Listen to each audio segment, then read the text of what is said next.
एकीकडे अजित पवारांनी बळीराजाला आश्वासन दिले, दुसरीकडे एकनाथ शिंदेंना पूरग्रस्तांनी घेराव घातलेला आहे।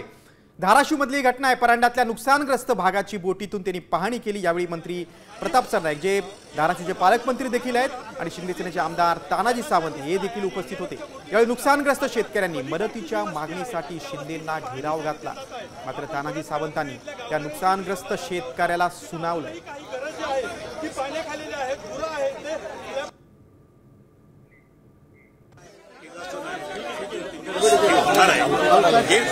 ऐकून घे, पाया पडतो तुझा विषय, ऐकून घे माझा।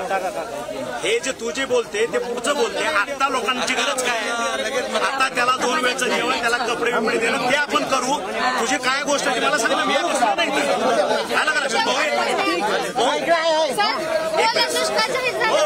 ते करतील,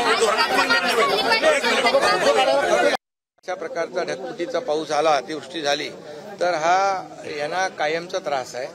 डोक्यावर कायमची टांगती तलवार आहे, आणि म्हणून जिल्हाधिकाऱ्यांना देखील सूचना दिलेल्या आहेत की आता तातडीने पुनर्वसनाचा प्रस्ताव तयार करा आणि ताबडतोब यांच्यावर आपण निर्णय घेऊ।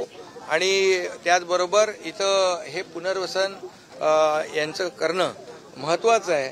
आता नशिबाने जीवितहानी झाली नाही, परंतु मोठ्या प्रमाणावर शेतीचं नुकसान झालंय, जमीन खरडून गेली, पशुधनाचं नुकसान झालेलं आहे। हे सगळं आपल्याला सरकार म्हणून त्या शेतकऱ्यांच्या मागे आम्ही उभे राहू। आता isakal.com आहे देशातील नंबर 1 ची मराठी न्यूज वेबसाईट। प्रत्येक अपडेटसाठी isakal.com ला नक्की भेट द्या।